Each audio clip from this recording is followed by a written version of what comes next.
Now we're going to continue. We had a positive antibody screen on Mr. Dog, Mr. Slumpy Dog. Even though we had an ABO discrepancy, we still need to find out what antibody's there. So we're going to go ahead and set that up, and then we'll worry about the antibody discrepancy later.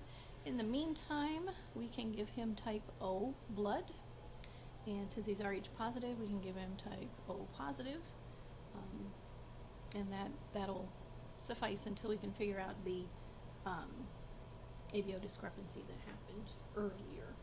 So when we're doing antibody identification, we are going to also use the IgG cards because we need to do an AHG test, and the manufacturer provides us with a set of cells that's at the appropriate 0.8% concentration, and they have 3 different sets available. This is panel A, and they have specific antigen types that they like to get from the 11 different donors that are included.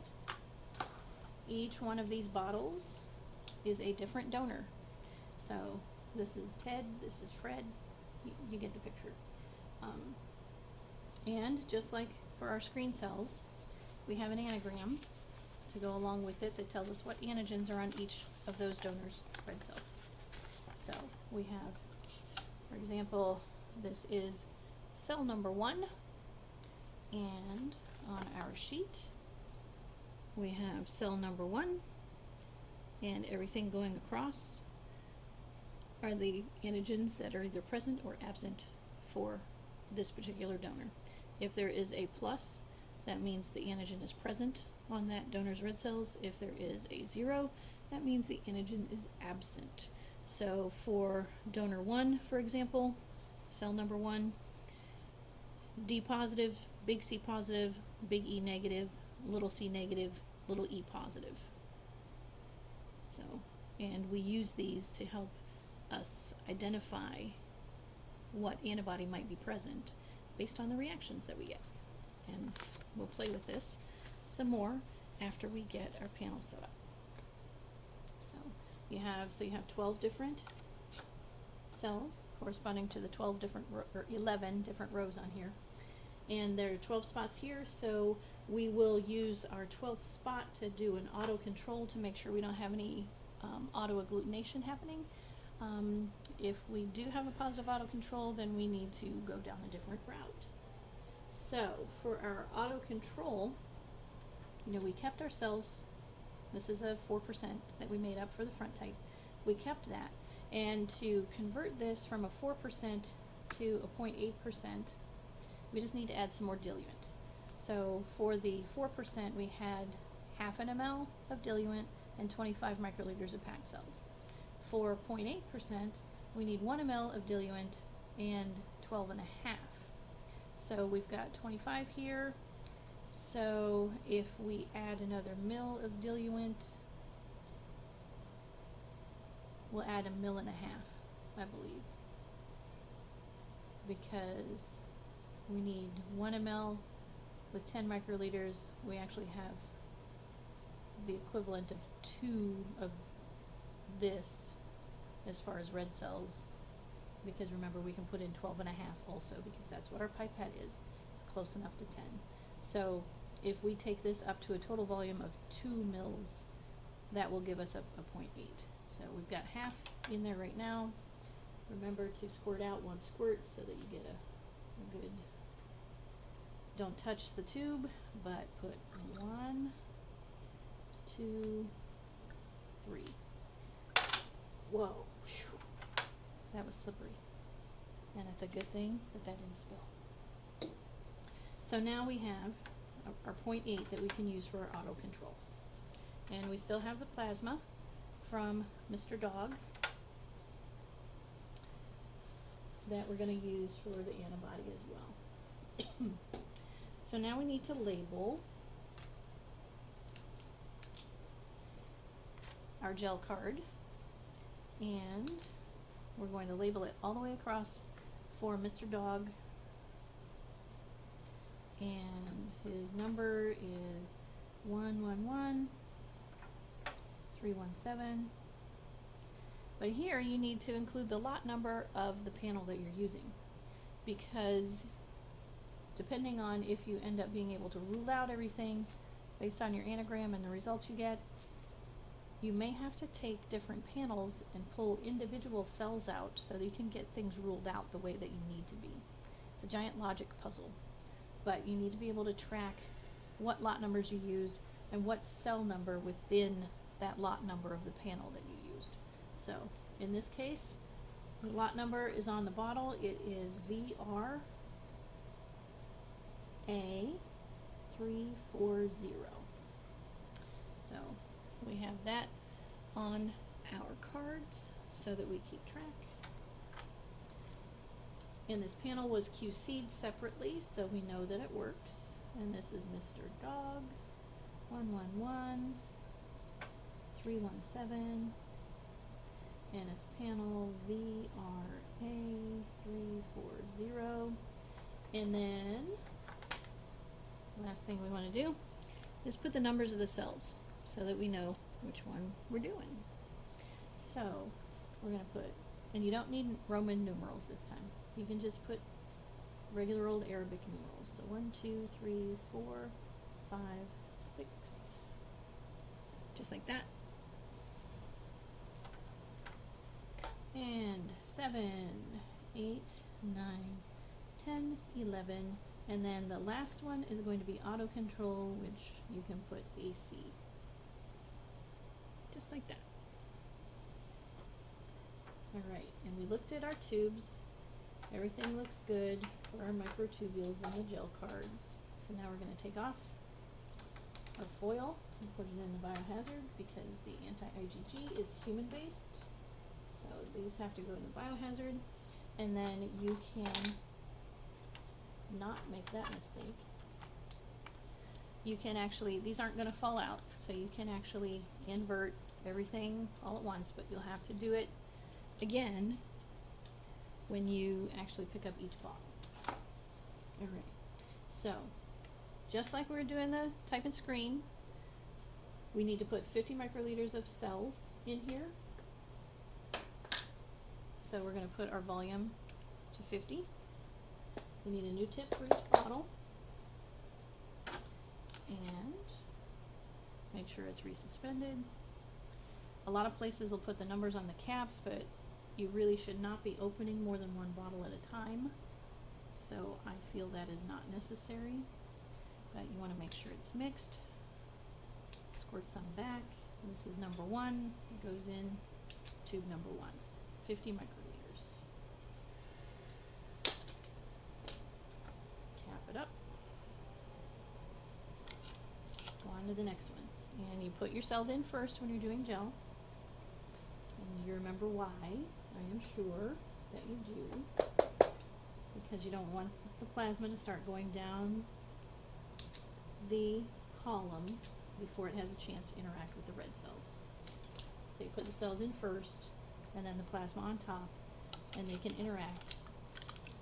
And then when you spit them down, they'll both go through the gel column. This is number 3. And again, don't touch your tip to the cards.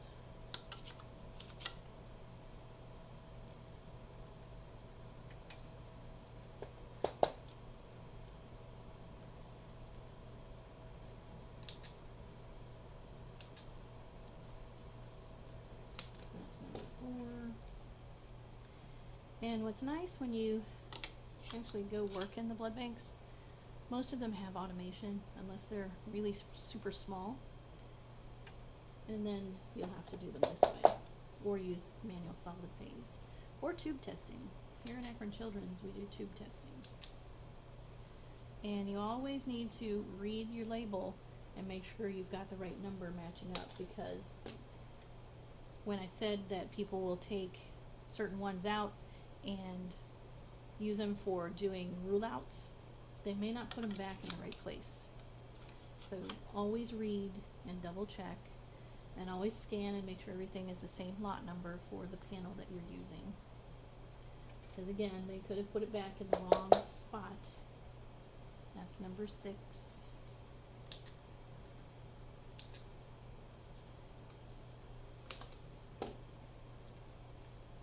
And I know this seems tedious, but you need to see this part. It's very important that you pipette things the right way. And it would be more fun if you were here. And at some point you will get to play with this stuff. And this may not be here at the program. Alright, cell number 8. Number 8 here.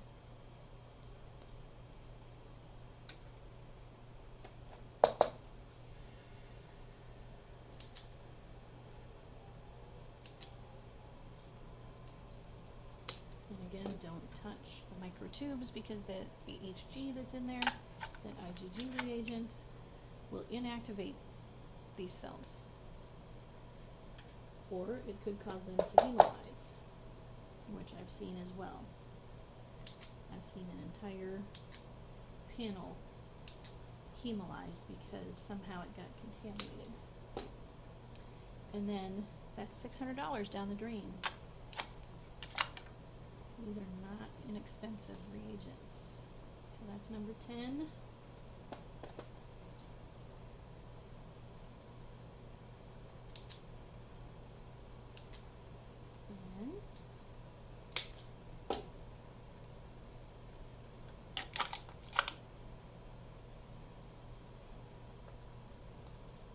And 11.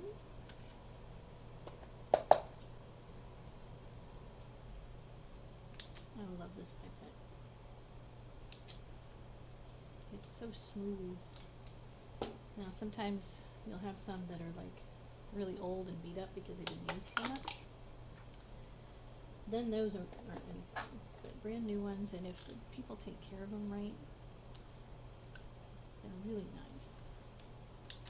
And this is our auto control. 50 microliters of it as well, because it is at a 0.8. And now we have all of our cells in, so now we can add plasma. And this is just like we are doing the antibody screen. So it's 50 microliters of cells, and it's 25 microliters of patient plasma. So we're going to change this to 25, get a new tip, and we'll take Mr. Dog's plasma, and make sure we've got Dog's things here. And we'll put 25 microliters into each of these wells. And I hope you can see.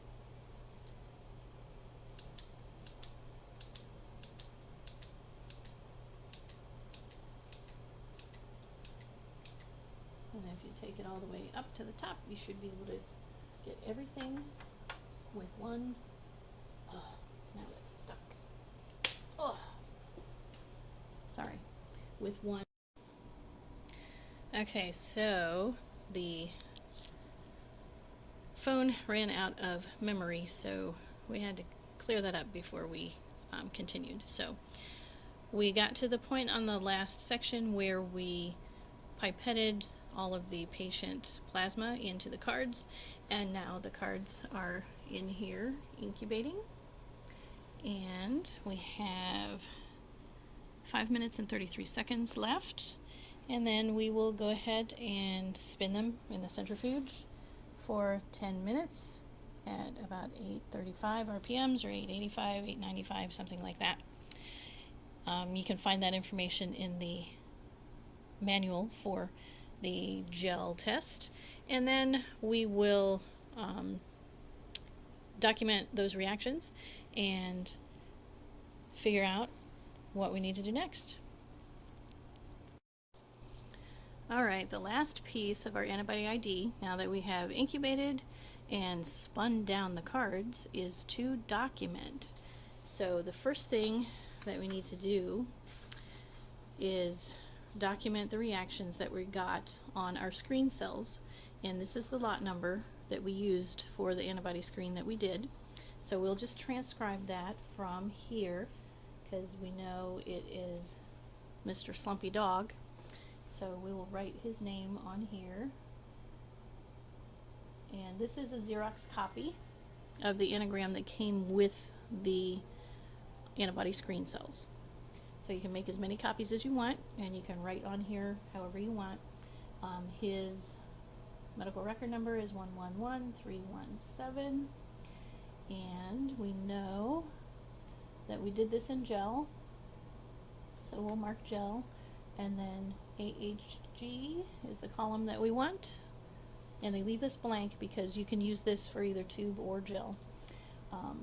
So we know that Mr. Slumpy Dog got a 3+ AHG in cell 1, and then a negative in cell 2. And we will use this to do rule outs, and we'll show you that separately. So now we have that portion done, and we will use this as part of our rule outs, as I mentioned. So next we have the anagram for the antibody panel that we set up, and we need to document all 12 of the reactions that we had. Now we need to document his name, and we're going to go ahead. We should be doing this from the original tube, so pretend that we did that, and you know that we did it from the original tube when you watched what happened earlier. But we'll write his name, last name Dog, first name Slumpy. His patient ID is 111317. Today's date is 4/3/20. My initials, and we're leaving this blank for now because we haven't done any rule outs, so we don't know what the conclusion is yet. So we are going to read the cards, and you want to try not to lay them down on their side once you have them open, but you can see that we have 1 is negative, 2 is a 3+, negative, negative, negative, negative, and for number 7, it's a 2+, it goes pretty much all the way through, negative, negative, negative, negative, and the auto control is negative. So that's a good thing. That means we don't have an autoantibody present. So you come to the panel sheet, and we have things listed 1, 2, 3, all the way down to 11, and this is patient cells, so this is our spot for our auto control. And I always come over here and write auto control in that section just so that I know, and we'll just go down the line. This is going to be AHG and gel testing. So cell number 1, we forgot to look at the back. It looks good. I don't see anything there that's a problem. And let's look at the back of the other card. That looks good too. I don't see anything there that looks like a problem. Alright, so they're true negative reactions. So cell number 1 is negative, cell 2 is a 3+, 3 is negative, 4 is negative, 5 is negative, 6 is negative. 7 is a 2+, 8 is negative, 9 is negative, 10 is negative, 11 is negative, and the auto control is negative. And that is how you document your antibody panel results. And we'll move on to rule outs separately.